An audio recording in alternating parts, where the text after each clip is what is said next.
están pasando cosas que definitivamente muestran que Cristo puede venir en cualquier momento. Muy buenos días para los que se están uniendo a Facebook en este momento. Vamos a estudiar la Biblia. Abran su Biblia en San Juan, capítulo 2. Si ustedes se acuerdan, estuvimos hablando de Jesús en diferentes formas. Y hablamos de Jesús como preexistente, hablamos de como Jesús eterno, y un versículo que me llamó mucho la atención es el versículo 14. Y aquel verbo fue hecho carne, habitó entre nosotros y vimos su gloria, gloria como el unigénito del Padre, lleno de gracia y de verdad. ¿Vimos su gloria? Bueno, todavía no habían visto nada, pero si ustedes miran un poquito su Biblia, después que Juan relata eso y dice que vimos su gloria, es cuando el Señor empieza a conversar y aparece alguien en acción. Versículo 47 dice: Jesús vio a Natanael que se le acercaba y dijo de él: he aquí un verdadero israelita en quien no hay engaño. Y le dijo Natanael: ¿de dónde me conoces? Respondió Jesús y le dijo: antes que Felipe te llamara, cuando estabas debajo de la higuera, te vi. Y respondió Natanael y le dijo: David, tú eres el Hijo de Dios, tú eres el Rey de Israel. Y respondió y le dijo: porque te dije, te vi debajo de la higuera, ¿crees? Cosas mayores que estas verás. De cierto os digo, de aquí en adelante veréis el cielo abierto y a los ángeles de Dios que suben y descienden. Y ahí empiezan a ver la gloria. Ahora vamos a ir a un acontecimiento que sigue y son unas bodas.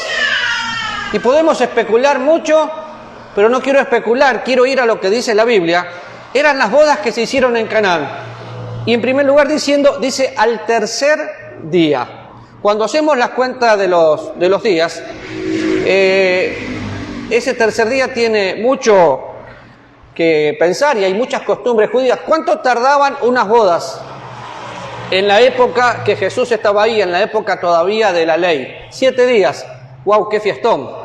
Ahora, lo primero que viene a mi mente al pensar, lo antagónico entre Juan el Bautista y el Señor. Juan el Bautista era un ermitaño, vivía en el desierto, comía langostas, no se metía con nadie. Y el Señor, aún sus enemigos trataron de acusarlo porque él iba a fiestas.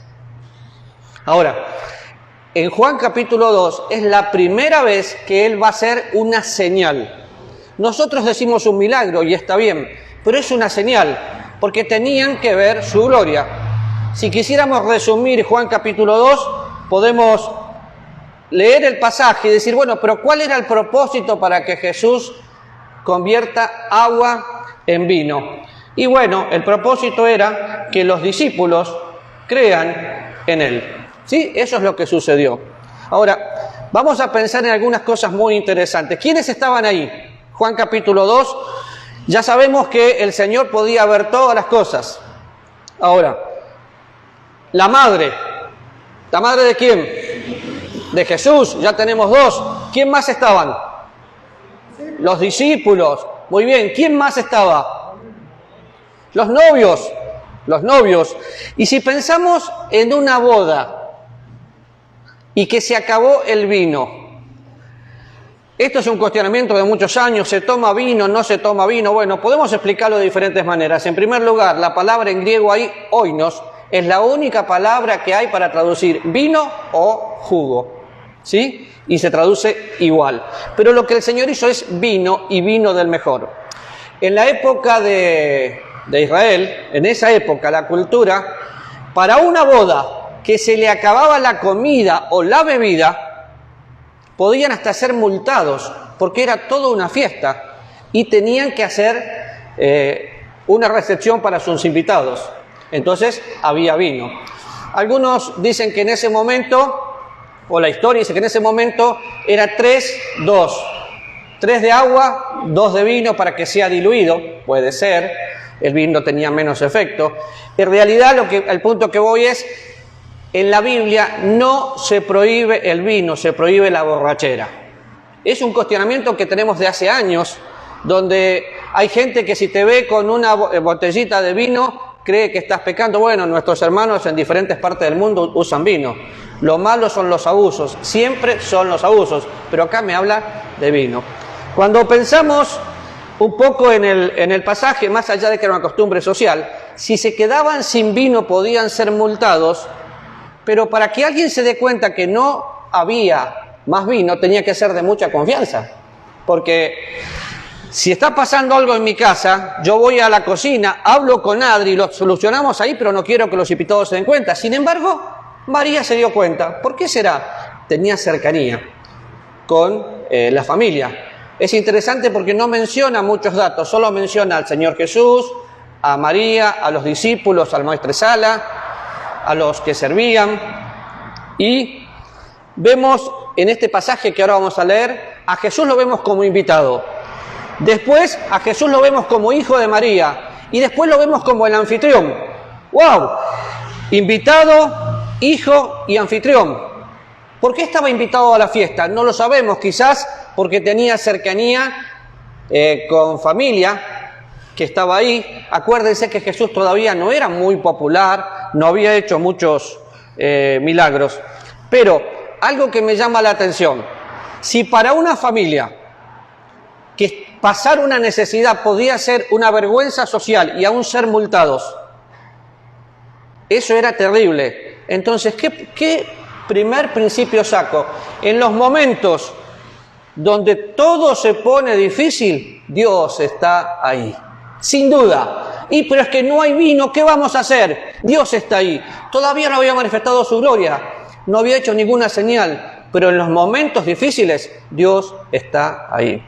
Si miramos un poco milagros que hizo Moisés, por ejemplo, Dios a través de Moisés alimentó, le dio comida que no conocían, le dio maná, le dio codornices, agua. Bueno, el Señor está supliendo algo aquí. Podemos pensar también, mirando un panorama general de la Biblia, el Señor hace vino nuevo. Había terminado toda una época de la ley y estaba comenzando una nueva etapa y un nuevo pacto hecho en su sangre, un vino nuevo. Podemos pensar también que Dios honra el matrimonio porque fue a una fiesta. Y qué bueno, yo recién cuando hablaba de que Jesús puede venir pronto, miro así y veo la cara de felicidad de George y Nati ahí. Y digo, no, tiene que crecer primero.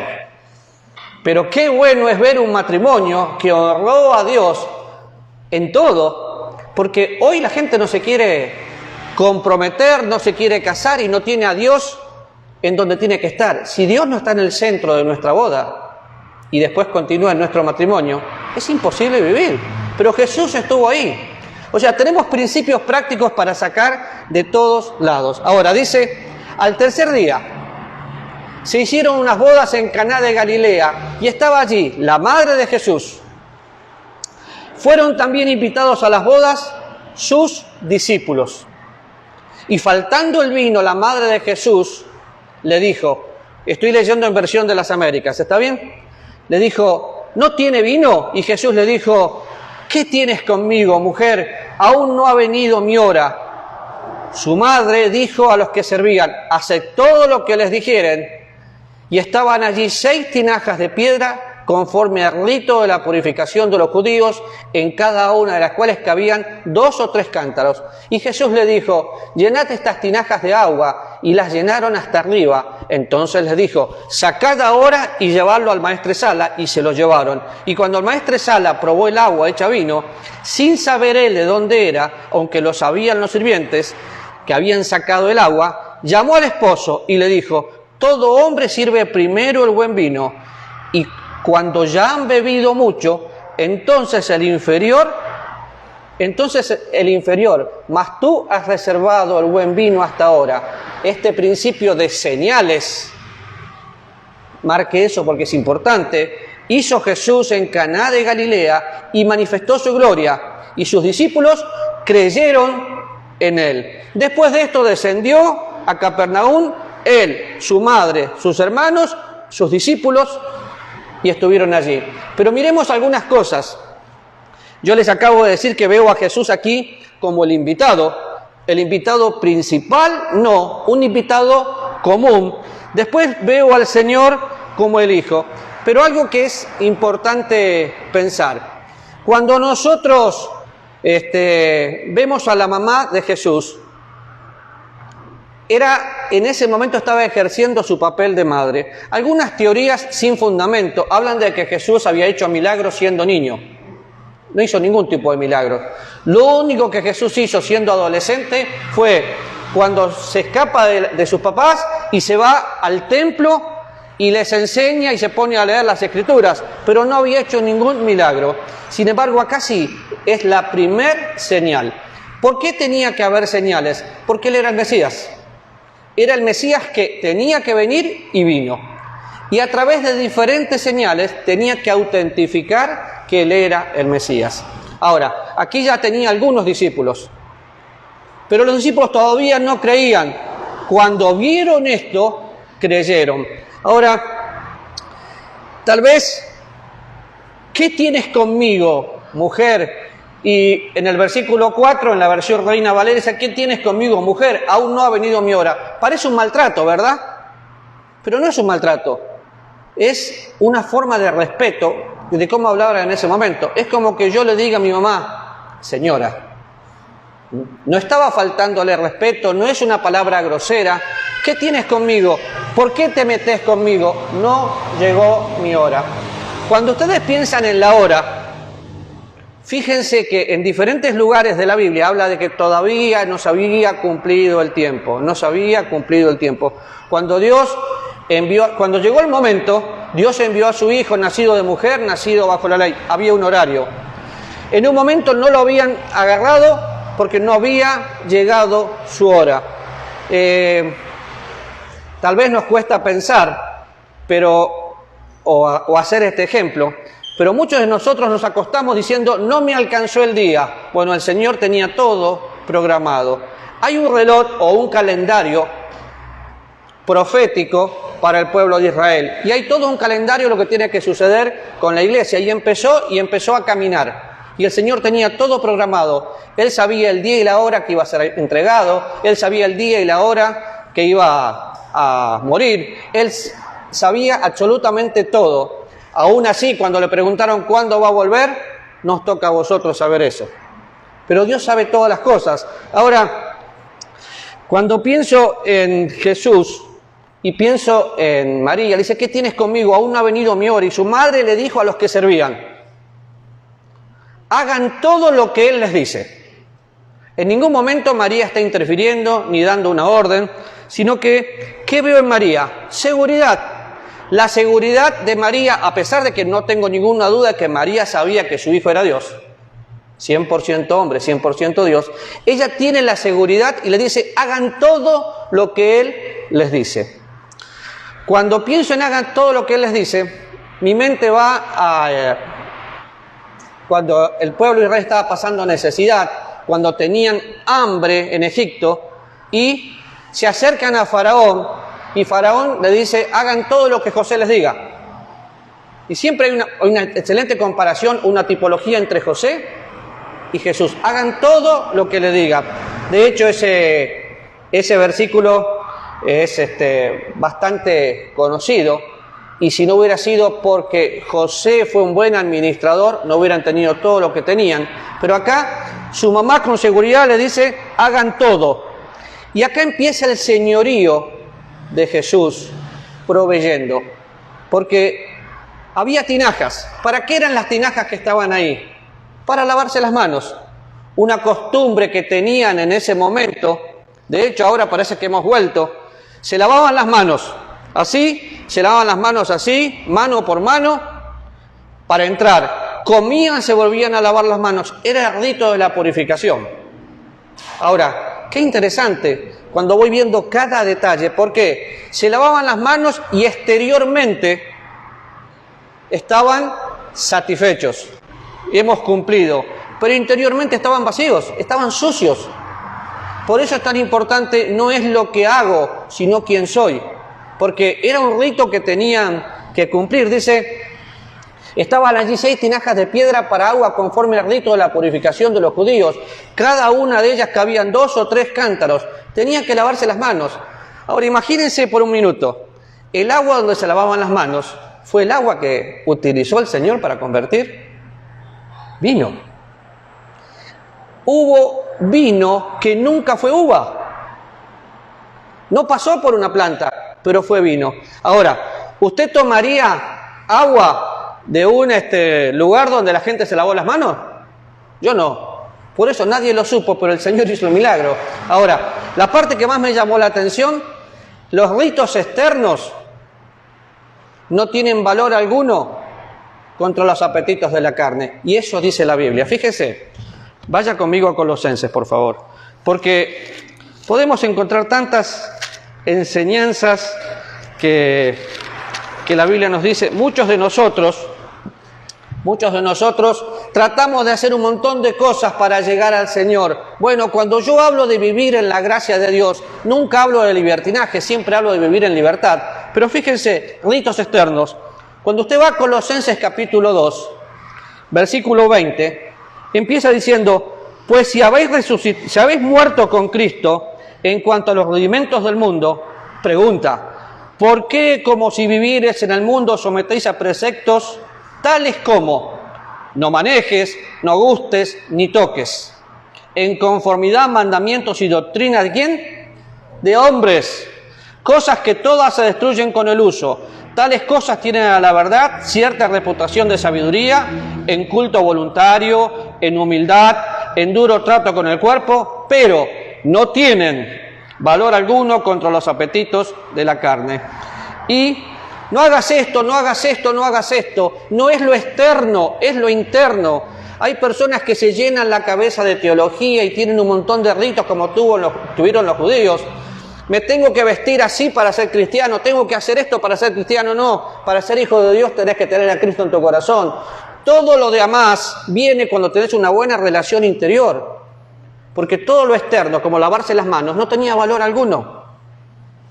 Y saben que si pensamos en el día de hoy, mucha gente vive así. Pura apariencia, pero no lo presiones porque de cristianismo no tiene nada. Y cuando al cristianismo le quitas Cristo se convierte en religión. Y usted dice, pero ¿cómo al cristianismo le voy a quitar Cristo? Pero claro que sí. Muchos viven imitando la vida cristiana, pero no viviendo la vida cristiana. Ahora, pienso en la boda. Pienso en que el Señor honró la boda. Estaba con su mamá, estaba con sus discípulos, pero ella dice con seguridad, hagan todo lo que Él le dice. Entonces viene el Señor y le da una orden, ¿a quién? A los sirvientes. Y le dice, bueno, vamos a leerlo. Llenen las tinajas de agua. Llenen las tinajas. Y las llenaron hasta arriba. Entonces dijo, sacad ahora y llevadla al maestresala, y se lo llevaron. El Señor le da una orden. Así que vemos a Jesús, en Juan capítulo 2, como el invitado a la fiesta, lo vemos como el anfitrión, también en este momento, pero estaba ahí siendo hijo. Pero siendo anfitrión le dijo, hagan lo que tienen que hacer. Y qué interesante, porque cuando veo al Señor, lo veo como el proveedor. Ante una prueba está la provisión de Dios. Definitivamente, aunque nosotros no lo entendamos, este matrimonio estaba siendo probado porque había escasez, pero ahí estaba el proveedor. Y en cada problema Dios está presente. Y si solo se puede llevar algo hoy, puede decir, en cada problema Dios está. En cada problema Dios está.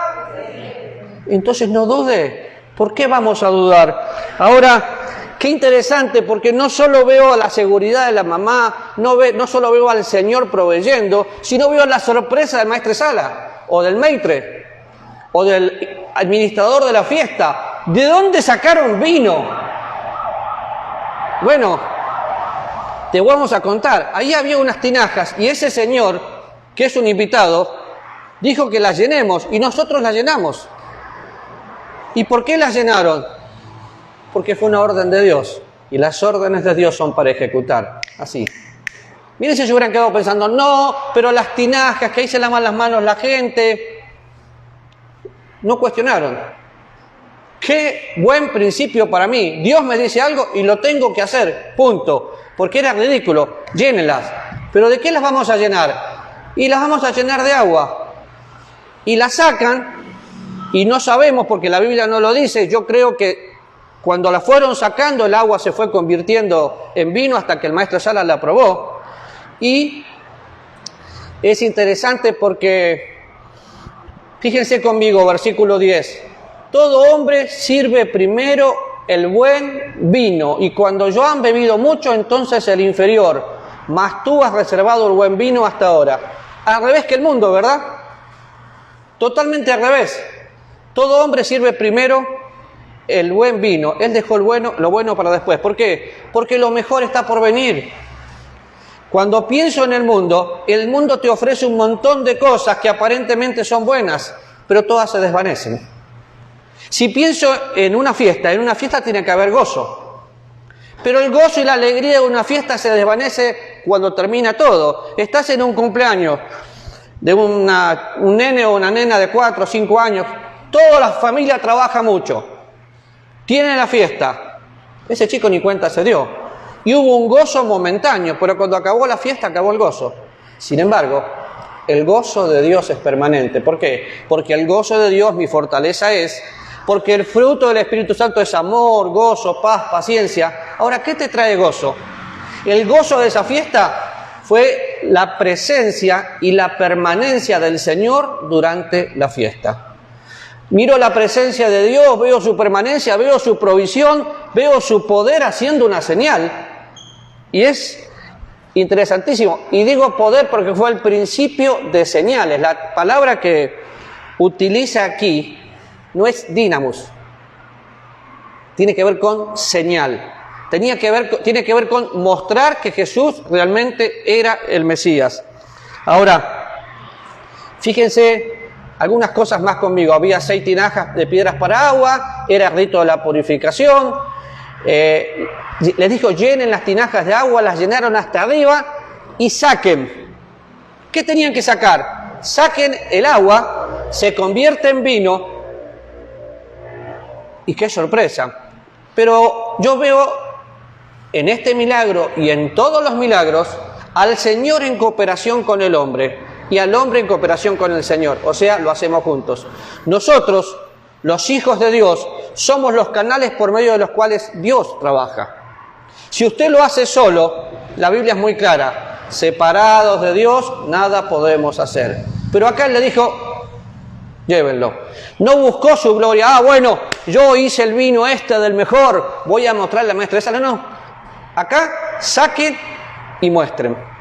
Cuando estaba la alimentación de los 4.000 y de los 5.000, ¿el Señor tenía la posibilidad de llenar sus estómagos sin utilizar personas? Sí. Pero le dijo, denle ustedes de comer. Hizo el milagro de la multiplicación y distribuyeron. Nosotros somos distribuidores de la gracia de Dios, nunca fabricantes. No somos el personaje principal. Él es el personaje principal. Miramos Juan capítulo 11. Lázaro. ¿Qué pasó en Lázaro? Bueno, Lázaro estaba muerto, tenía 4 días. Había habido la conversación ahí de que su hermano estaba muerto. Llega el Señor, después de todo lo que ustedes conocen, Lázaro ven fuera, y la voz del Señor hizo que Lázaro resucite. ¿Y quién le quitó las cintas o las vendas? La gente le quitó las vendas, Dios no lo hizo. Porque Dios se digna en usarnos a nosotros, sus hijos, para que seamos portadores de los milagros. Cuando pensamos en todo esto, el apóstol Pablo dice que somos embajadores, como si Dios rogara por medio de nosotros para que la gente se reconcilie con Dios. Por eso decía hoy, bueno, Cristo va a venir, y sin duda que va a venir. Pero nosotros somos los que vamos a ser los portadores de esa fiesta. Ahora, hay muchas más cosas que podemos pensar, pero vieron su gloria, gloria como del unigénito. Vieron a Dios en una forma muy privada, porque no fue público, no fue como la resurrección de Lázaro, no fue como cuando resucitó a la chica, en una forma muy privada, hacer un milagro. Y termina diciendo, este principio de señales hizo Jesús en Caná de Galilea y manifestó su gloria, y sus discípulos creyeron en él. Ellos necesitaban entender una manera muy práctica, como el Señor lo hizo aquí, que Él era el Mesías que había de venir. Si ustedes van mirando toda la Biblia, se van a dar cuenta que los discípulos iban viendo milagros y se acostumbraron a los milagros. Pasaron 3 años y aún así nunca entendieron que Él iba a resucitar. Piensen en Tomás. Si no hago esto y no hago aquello, si no pongo mi mano, no creeré. Bueno, Tomás, no seas incrédulo, sino creyente. Ahora, en el caso nuestro, leemos esto y ya conocemos al Dios de milagros. No tiene nada que nos pueda sorprender. ¿Por qué? Porque aprendimos a vivir en la rutina y en la religión. Pero yo creo que la verdadera realidad es que cada día podamos experimentar el Dios de milagros. Hoy cuando hacían acciones de gracias, qué bueno, doña Martita dijo que no se sentía bien, pero Dios la recuperó y aquí está. ¿Y qué fue? La buena mano de Dios está con ella. Y así tiene que ser con nosotros. Entonces, pensemos algunas cosas para estudiar este pasaje en casa y con tiempo, porque tiene mucho más para dar. Hay un nuevo pacto hecho en su sangre. Aquí hay un nuevo vino. Y nosotros somos los que nos podemos aprovechar, disfrutar ese nuevo pacto. Vemos a Jesús como el invitado. ¿Es su invitado? Porque la Biblia dice que Cristo quiere habitar por la fe en mi corazón. ¿Habita en el suyo? Acuérdese que habitar es moverse con libertad. Vemos a Jesús como hijo, obedeciendo a su mamá. Vemos a Jesús como el Señor proveedor. Vemos a los sirvientes sin discutir, obedeciendo. ¿Obedecemos así? O cada vez que leemos la Biblia y Dios nos dice algo, lo empezamos a cuestionar. Acá fue una obediencia total, a pesar de que parecía ridículo. ¿Obedece a Dios de esta manera? Ahora, pensamos en la mamá. La mamá estaba segura, María estaba segura de que su hijo podía hacer algo. No le pidió nada, pero era la primera señal, que ni siquiera su mamá sabía. Fue un principio de señales. Vemos que el Señor sorprendió no al maestresala, me imagino que a todos los invitados. ¿Por qué? Porque había buen vino. Ahora, lo mejor está por venir. Hoy quizás está pasando usted momentos difíciles, enfermedad, económico. Bueno, los problemas de hoy no son comparables con la gloria que un día vamos a experimentar. Lamentablemente su corazón y el mío son quejosos. Ese es el corazón del hombre. Pero Dios transforma el corazón, transforma una vida. ¿Y qué quiere hacer? Vivir con libertad. Entonces yo creo que tenemos mucho que aprender de aquí. Pero los discípulos creyeron. Tal vez usted tenga que creer. Dice, pero yo ya recibí a Jesús. No le pregunto si recibió a Jesús, digo creer. ¿Creer qué? Creer que es su proveedor, creer que Él puede hacer todo y que en ese momento difícil donde algo le falta, Dios está ahí.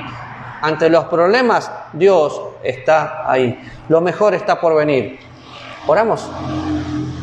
Señor, hay tantas enseñanzas que podríamos sacar, pero simplemente gracias por saber que lo mejor está por venir. Gracias, Señor, por ver al Señor Jesús como invitado a una fiesta. Y queremos que sea un invitado en nuestra vida, que se mueva con todo, con toda confianza. Gracias, Señor, porque vemos que es sumiso en todo a ti, y eso hizo, Señor, que los sirvientes le obedezcan. Y queremos ser como esos sirvientes, obedecerte en todo. Gracias, Señor, porque confiamos y creemos que muy pronto vas a venir. Trabajar en nuestros corazones para tu gloria, en el nombre de Jesús. Amén. ¿Lo mejor está por venir? ¿Seguro? Bueno, si la semana que viene nos vamos a retiro es porque vino Cristo, ¿está bien?